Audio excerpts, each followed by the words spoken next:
I want to tell you about a man named John Miller, a 47-year-old husband, father, and hard-working man from the heart of the Midwest.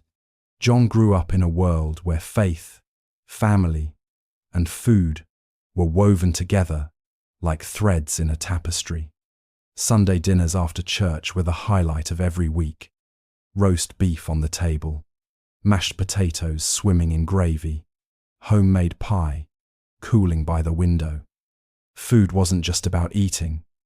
It was about love, laughter, and belonging. Around that dinner table, John learned that food could bring people together, could soothe the heart, and fill the soul. But as life went on, that same comfort began to take a different shape. Like so many of us, John carried those habits from his childhood into adulthood. He married young, built a decent career in construction, and provided for his wife and 2 sons.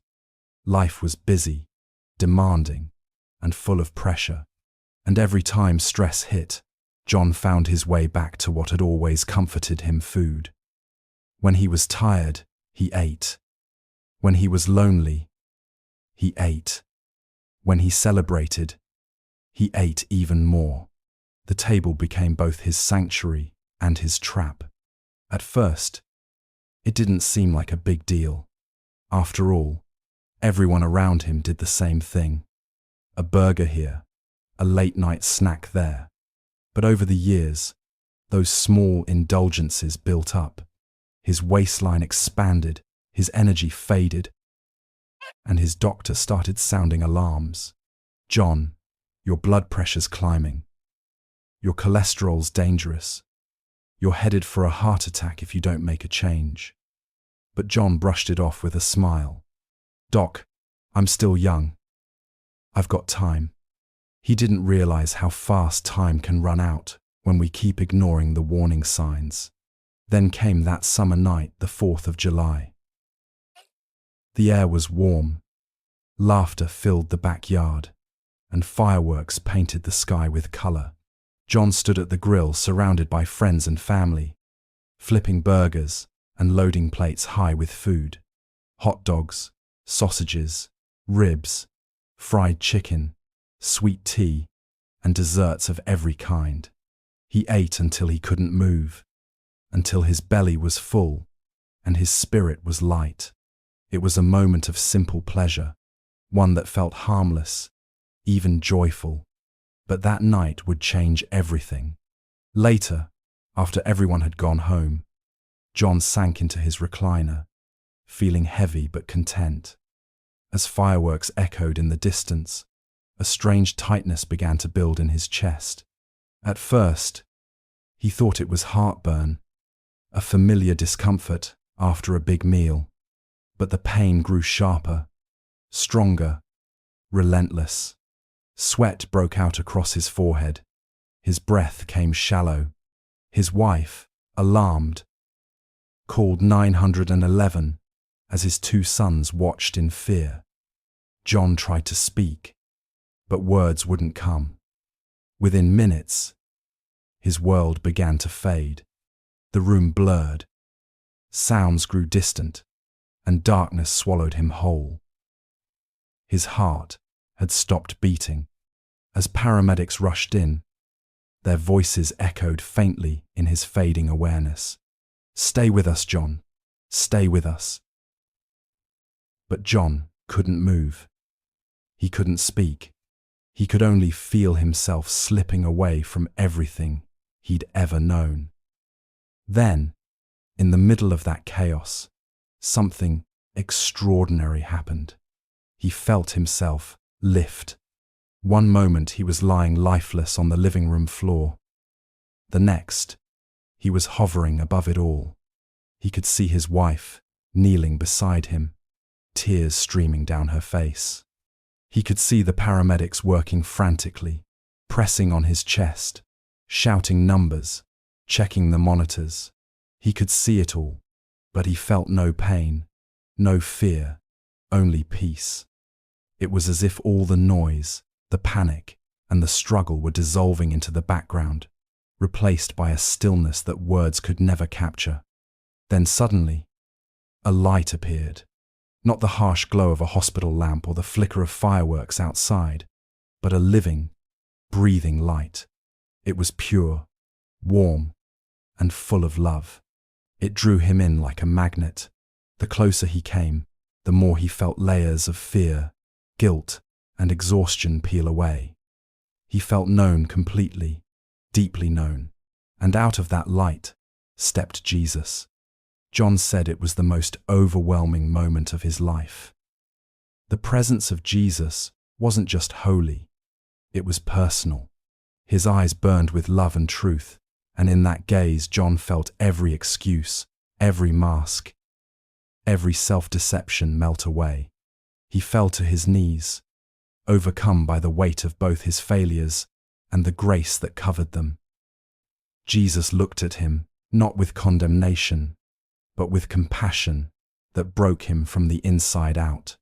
And then, in a voice that thundered like power, yet comforted like a whisper, Jesus said, "John, there are things my people must know about the days ahead.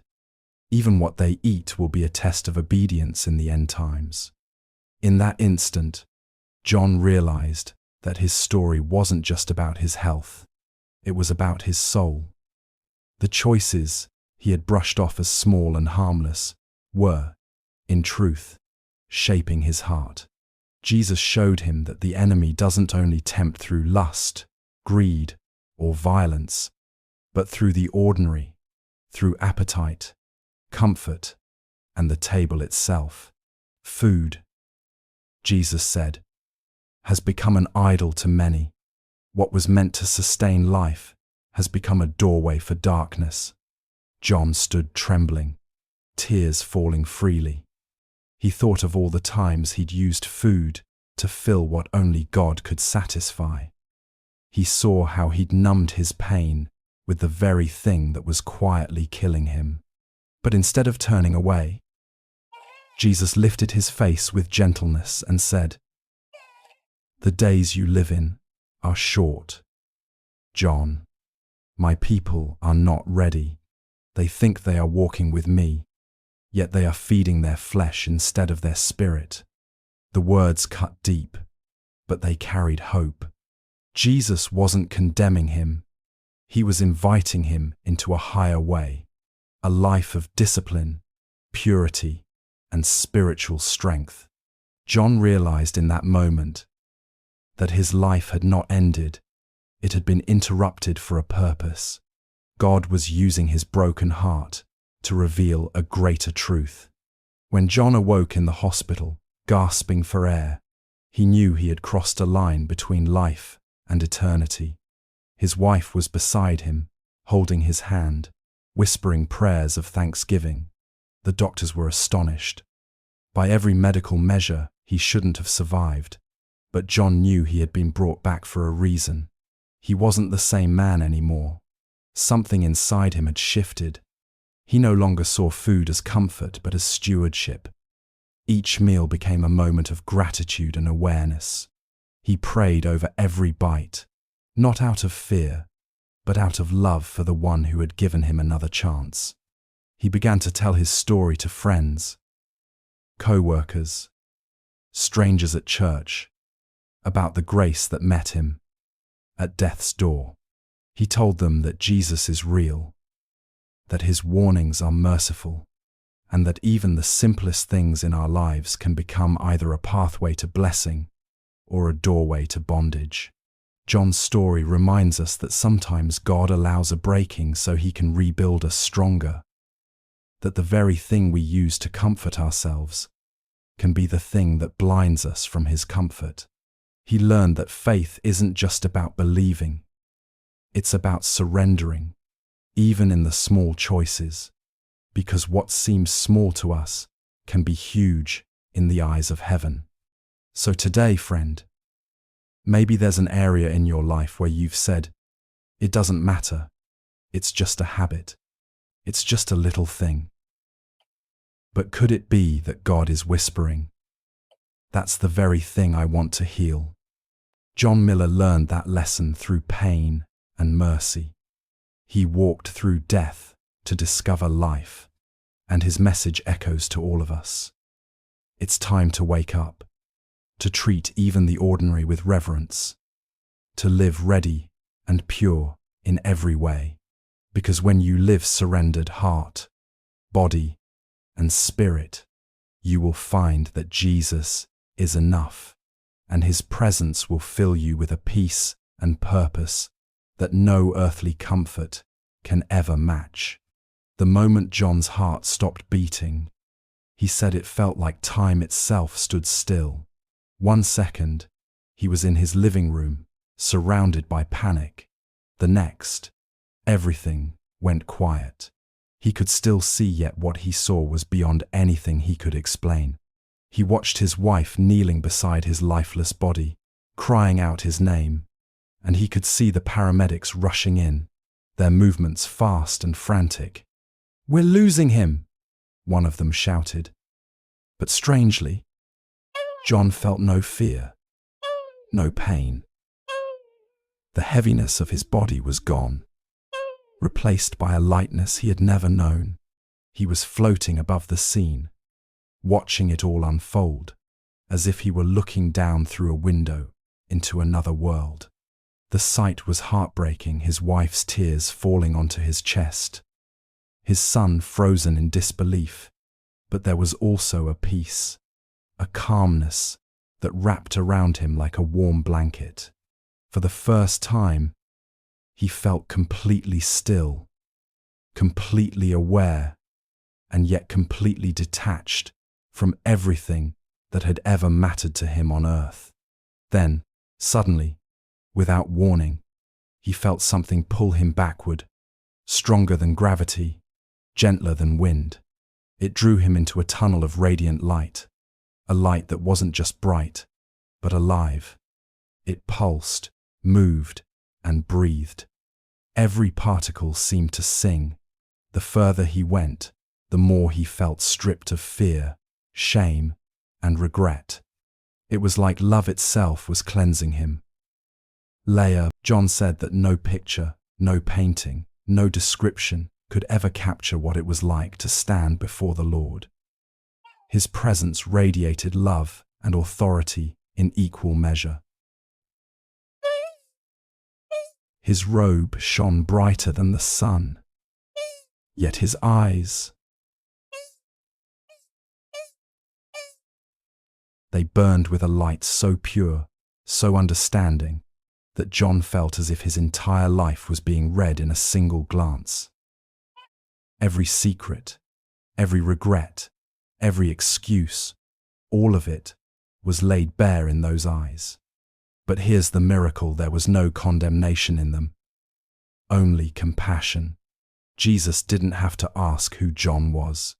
He knew. He knew every joy, every failure, every hidden pain. John said that when Jesus looked at him, he felt the weight of his soul. He saw the truth of his life, all the times he had chosen comfort over calling, pleasure over purpose, food over faith. He saw himself as God saw him, not as a lost cause, but as a beloved son who had wandered too far from home. He fell to his knees, overcome by both awe and sorrow. Tears streamed down his face, yet he couldn't stop looking up, couldn't look away from the majesty standing before him. Jesus' voice broke through the stillness, deep, powerful, yet tender. "John," he said, "there are things my people must know about the days ahead. Even what they eat will be a test of obedience in the end times." John trembled. Of all the things he could have expected, he never imagined the Lord would speak about food. But Jesus wasn't talking about diets or nutrition. He was revealing something far deeper. In that radiant presence, John understood what he had never seen before. That his habits, his choices, even the things he consumed, were not just physical decisions. They were spiritual ones. Jesus continued, My people have made food their comfort, their idol, their escape. They do not see how the enemy has poisoned what they eat, not just in the body, but in the spirit. They have forgotten that their bodies are temples of my spirit. And in the days to come, even what they eat will reveal where their loyalty lies to me or to the world. The words hit John like thunder wrapped in mercy. He realized that what he had always treated as harmless, a second serving, a quick indulgence, a midnight snack to calm his anxiety, wasn't just about appetite. It was about surrender. It was about whether he trusted God to fill the emptiness inside or kept running to temporary comfort. As Jesus spoke, scenes began to unfold around them. Visions so vivid, John said, it was like watching prophecy come alive. He saw tables filled with food, delicious, abundant, enticing, and people laughing, eating without thought or gratitude. But then he saw the darkness behind it. He saw how what the world called harmless was being used as a subtle trap. The enemy, Jesus said, does not always come through fear or temptation of sin. Sometimes he comes through appetite, through the everyday choices that seem small. Food, drink, and pleasure have become doorways of deception. In the last days, even these will be used to separate those who walk by faith from those who bow to the system of the world. John could feel the weight of those words pressing into his soul. He remembered every careless moment, every time he had ignored the gentle conviction in his heart, every time he had laughed off self-control as unnecessary. He thought about Daniel, who refused the king's food, and how obedience in small things led to spiritual victory. He finally saw that what had once seemed insignificant was actually preparation for what was to come. Jesus reached out his hand, and as his touch rested on John's shoulder, waves of love and power surged through him. It was like liquid light flowing through his being. He felt clean, renewed, yet deeply burdened at the same time. John, Jesus said softly, this is not just about you. I am showing you these things so that you may return and warn my people. Tell them that food is not just food, it is a test of trust. The enemy is working not only through violence and lies, but through the very things my people consume without thought. They must learn now to depend on me for their provision, to pray over what they eat, to choose holiness even at the table. John listened, overwhelmed. He saw others bowing to comfort, enslaved by what they refused to surrender. Jesus' eyes filled with both sorrow and strength. Tell them, he said, that to refuse what the world offers is not about pride, it is about holiness. My people must prepare their hearts now, for the battle begins long before the table is set.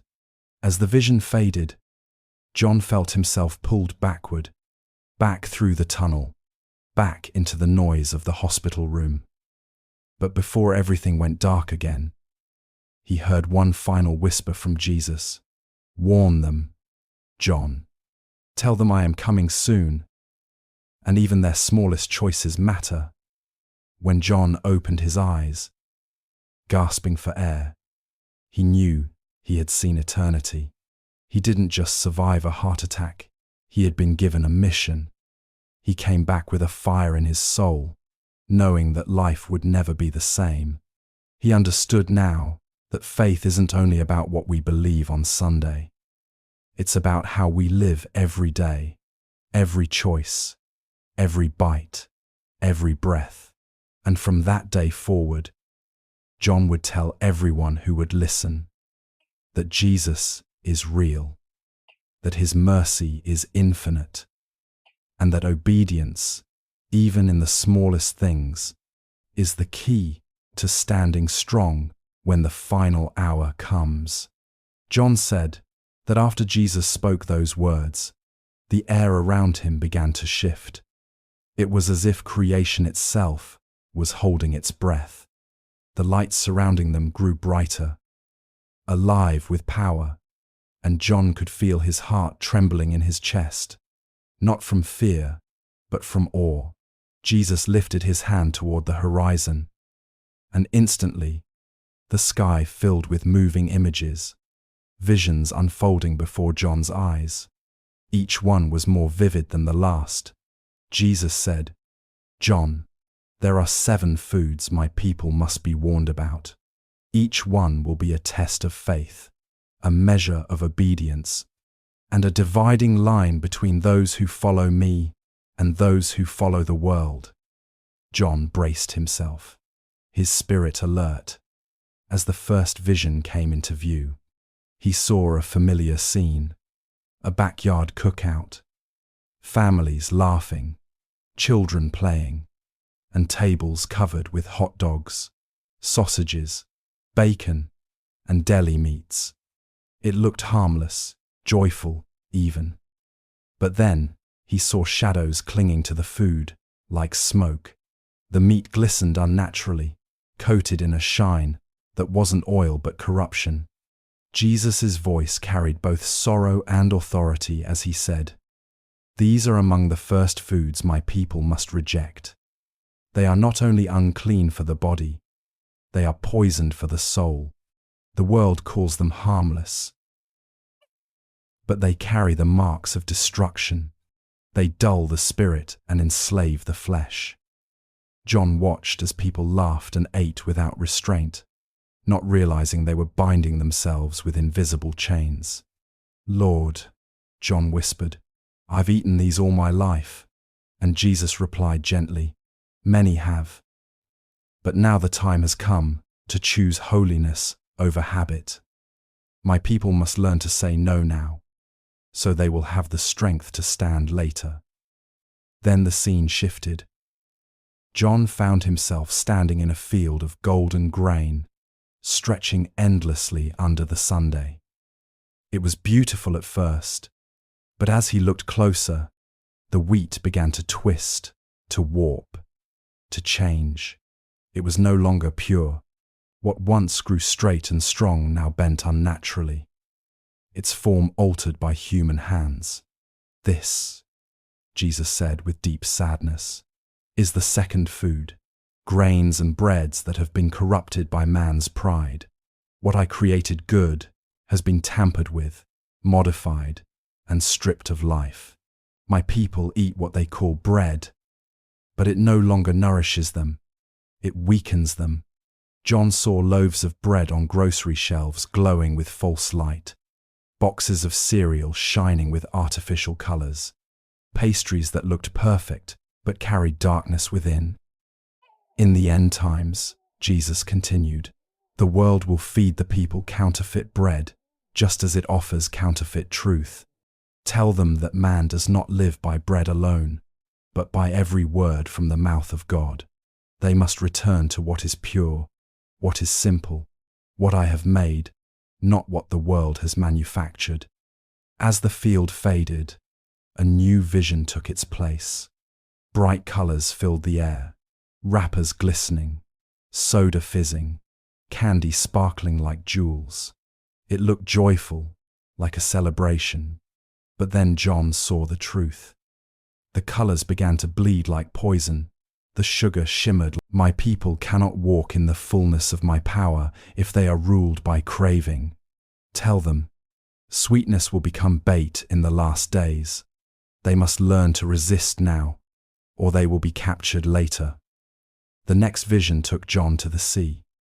He saw vast oceans, waves rolling under a dim sky. But something wasn't right. The waters were polluted, streaked with oil, and filled with fish whose eyes glowed unnaturally. He saw people gathered at restaurants, tables filled with shrimp, lobster, crab, and fish, laughing as they feasted. But when he looked closer, he saw shadows swirling in the food, unseen to human eyes. Jesus' voice was filled with grief.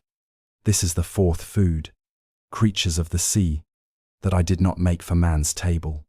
From the beginning, I declared them unclean. Yet my people dismiss my word as old law. But I do not change. What I forbid remains forbidden. These creatures carry corruption in both body and spirit. In the days to come, the world will trade them like treasures, but behind them lies compromise. Tell my people, obedience is greater than culture. To cling to what I forbid is to choose the world over me. John wept as he saw families celebrating, unaware that what they called tradition was binding them to disobedience. Then, the vision shifted again. John was standing in the middle of a supermarket aisle, shelves stacked high with boxes, cans, and brightly colored packages. Everything looked convenient, modern, and appealing. But as the packages began to open before him, what was inside turned his stomach.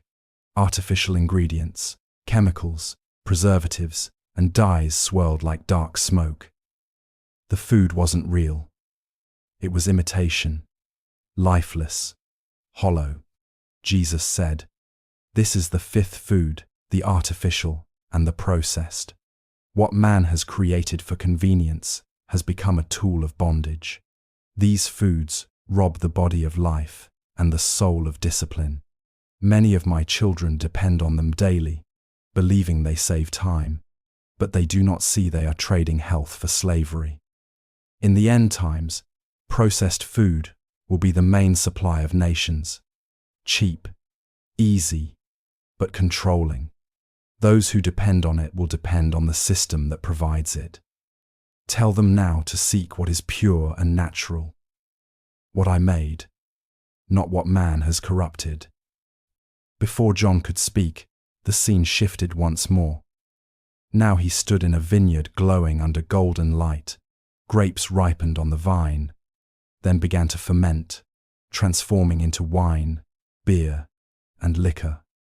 All around him, people laughed and toasted, raising their glasses in celebration. Yet behind every cup, John saw darkness, faces turning hollow, eyes dimming, chains tightening. Jesus' eyes grew sorrowful. "This is the sixth food, the intoxicating drink. My word warns against drunkenness, but my people call it harmless. They excuse what dulls their discernment, not realizing it opens the door to deception. In the last days, strong drink will be offered as comfort in chaos. Many will drink to forget their fear, but will bind themselves to darkness. Sobriety is not bondage, it is freedom. Tell them that self-control is not legalism, it is protection." Then the final vision came, darker than all before it. John saw people standing in long lines, waiting for food distributed by a powerful global system.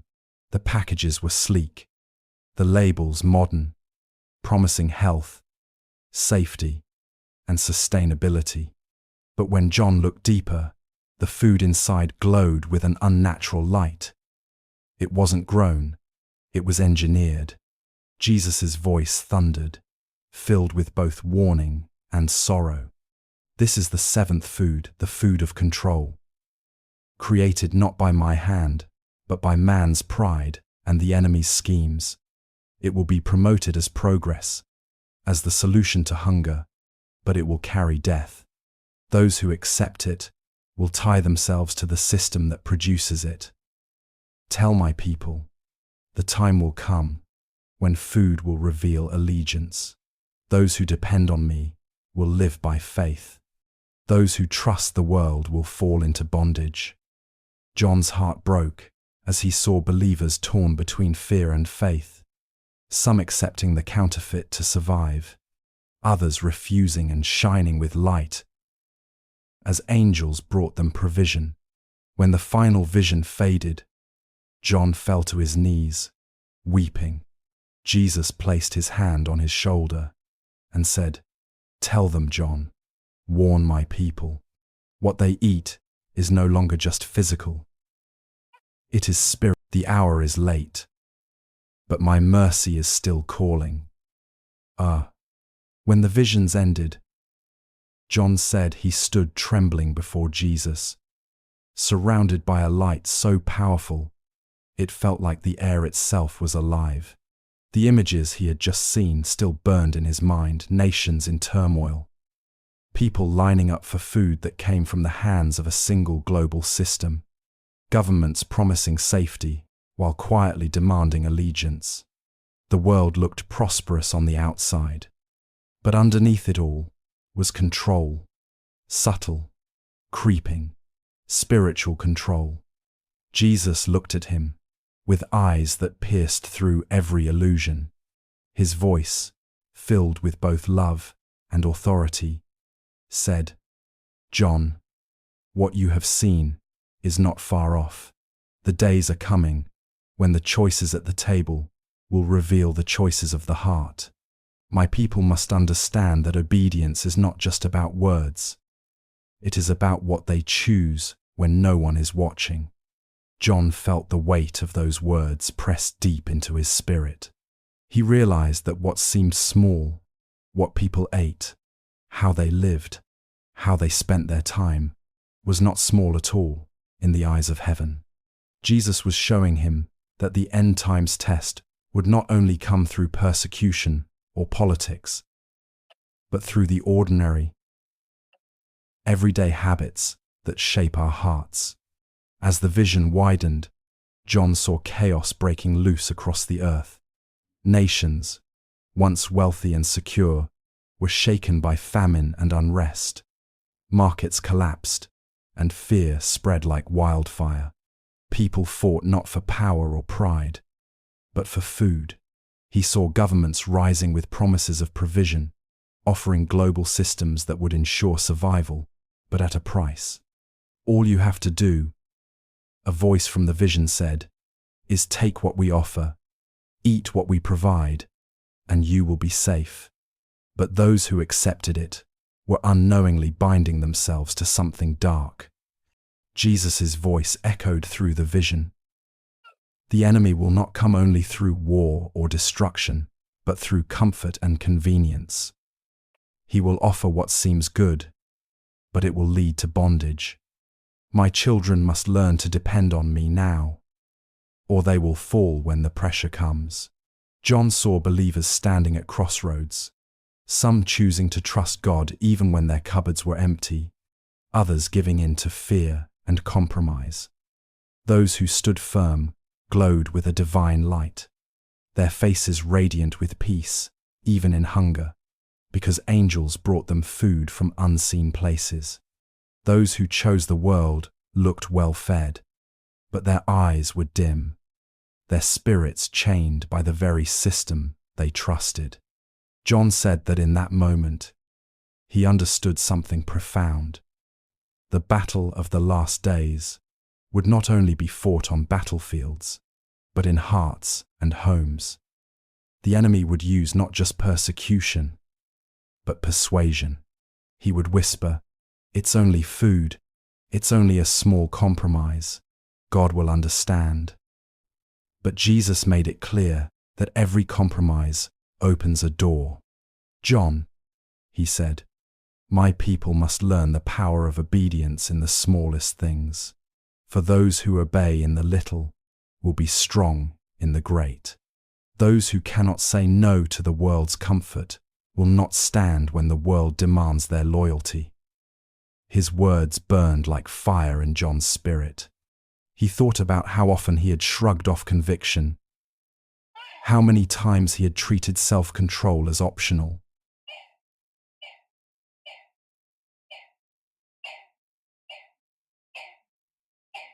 Now he saw that obedience was not about restriction, it was about protection. The vision continued. John saw homes, families, and churches across the world. Some were spiritually alert, praying, fasting, and trusting God to provide. Their tables were simple, yet full of grace. Their food might have been meager, but their faith was rich.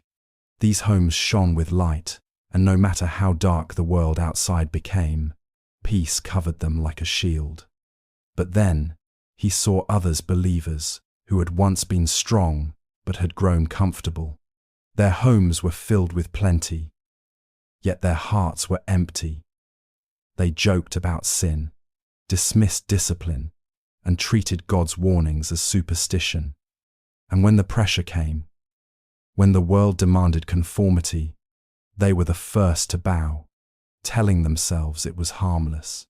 Jesus' expression was full of both sadness and love, as he said, "They have mistaken grace for permission. They have forgotten that I call my people to holiness." In the days ahead, compromise will be disguised as wisdom, and faith will be mocked as foolish. He saw families who refused to compromise, receiving miraculous provision, gardens growing where there was no soil, water springing from dry ground, and peace reigning in the midst of storms. Then he saw others who chose the easy path, who took what the world offered, and found themselves trapped in a web of control they could not escape. This, Jesus said, is why obedience matters. It is not about food, it is about faith. It is about who you trust when the world offers an easier way. Then John heard the Lord say something that shook him to his core. In the coming days, the greatest danger will not be persecution, but deception. My people will think they are safe because their needs are met, but they will not realize they are being slowly bound to a system that denies me. Tell them, the time to choose is now, not when the pressure comes, but while they still have freedom to prepare. John saw the faces of believers around the world, some weeping in repentance, others laughing in denial, and he knew this message would not be easy to deliver. Yet Jesus' eyes burned with love as he said, "Do not fear rejection. Speak the truth in love, for those who hear and obey will be protected. I will be their bread in famine, their shelter in chaos, their peace in the storm." The vision shifted one final time. John stood on a high mountain, looking down over a world blanketed in darkness. Cities glowed with artificial light, but there was no warmth in it, only deception. Yet scattered across the earth, he saw small pockets of light believers who had refused to bow to the system, people who had chosen faith over fear. Their homes were simple, but their hearts burned like fire. Jesus pointed toward them and said, "These are the ones who will shine in the darkness. Their obedience is their light. Their faith is their shield. Tell my people, the time to prepare is not tomorrow, it is now." John felt the full weight of what he had seen. He realized that the call to obedience wasn't about fear, it was about love. God was not trying to take away joy, but to preserve it. He wasn't restricting his people. He was protecting them from a world that would soon demand compromise. "Lord," John whispered, "how can I make them understand?" Jesus placed his hand on John's shoulder, and instantly peace flooded through him. "Tell them," he said, "that I am enough. When the world runs dry, I will still be their source. When systems collapse, I will still be their supply. When everything shakes, I will still stand, unshaken. My people must not look to the world for provision, but to me, for I am their bread, their life, their sustainer." When the light began to fade and the vision closed, John said he felt both heavy and free. Heavy with responsibility, yet free from fear. He understood that God wasn't giving him a message of doom, but a message of preparation, a call for believers to wake up, to live holy, and to trust completely in their provider. And as he looked into the radiant face of Jesus one last time, he heard a final whisper that burned into his heart forever. Tell them to be faithful in the little things, for the little things will soon reveal the great. Tell them to walk in obedience, for obedience will be their protection when the world begins to fall apart. When John opened his eyes, the first thing he heard was the steady rhythm of a heart monitor beeping beside him. His lungs burned as he gasped for air, the brightness of the hospital room blurring his vision. Voices surrounded him, doctors shouting, nurses moving quickly, and through it all, he could hear his wife's sobs. "Thank you, Jesus," she whispered over and over again, clutching his hand like she never wanted to let go. He was alive, but not the same. Something in him had changed forever. John knew that his body had come back from death, but his soul had returned from eternity.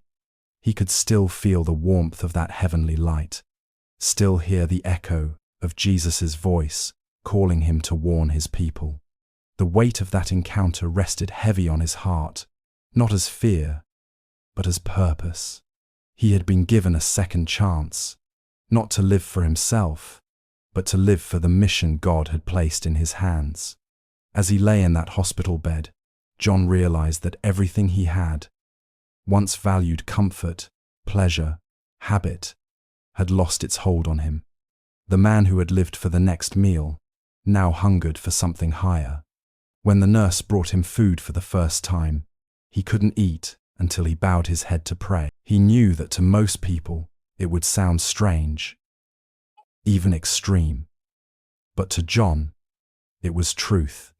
He had looked into the eyes of Jesus and heard him say, "Even what you eat will be a test of obedience in the end times." How could he ever treat the ordinary as ordinary again? As his strength returned, John couldn't keep quiet. The fire in his spirit was too strong. He began telling everyone who would listen. Doctors, nurses, old friends who came to visit, that Jesus is real, that eternity is real, and that time is short. Some smiled politely, others shook their heads, but John didn't care. He wasn't speaking to convince, he was speaking to obey. The message was burning inside him, and he couldn't hold it back. He told them about the light, about the love that had wrapped around him, about the words Jesus had spoken with such urgency and compassion.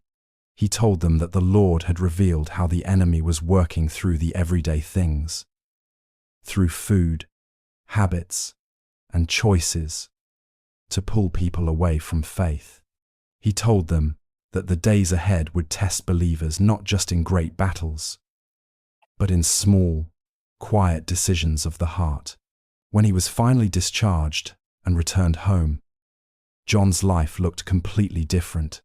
He walked through his kitchen as if it were holy ground. He cleaned out his pantry, getting rid of the foods Jesus had shown him, not because he was afraid, but because he wanted to live in obedience. He began to cook simple, wholesome meals, praying as he prepared them, thanking God for every ingredient. His wife, at first, didn't fully understand what had happened to him, but she couldn't deny the change in his eyes. The man who used to rush through prayer now lingered in it. The man who used to eat out of boredom now ate with gratitude. The man who used to worry about everything now radiated peace. His sons noticed it too. They saw their father not only healthier in body, but transformed in spirit. He started leading them in prayer at dinner, reading scripture about holiness, purity, and faith. He would tell them, "Boys, God cares about every part of our lives. Nothing is too small for him, not even what's on our plate." Soon, John began sharing his testimony beyond his family. He spoke in his church, then in community gatherings, and eventually in neighboring towns. His story spread because it carried a divine urgency. He would stand before crowds, his voice strong and filled with conviction, telling them how he died on that July night, how he met Jesus face to face, and how the Lord had shown him visions of the last days. He described how food and comfort had become idols for many believers, how the enemy was using the ordinary to lead people into spiritual apathy. He would say, "Friends, the enemy doesn't always attack through fear or violence. Sometimes he comes through convenience, through what looks harmless. But God is calling us to wake up, to live holy, to stay alert, to depend on him for every need." People listened, some in tears, others in awe. They felt the weight of his words because he spoke not from theory, but from experience. Everywhere he went, John carried the same message. Jesus is real. His return is near, and obedience matters. He told believers that these were not just warnings to scare them, but invitations to draw closer to God.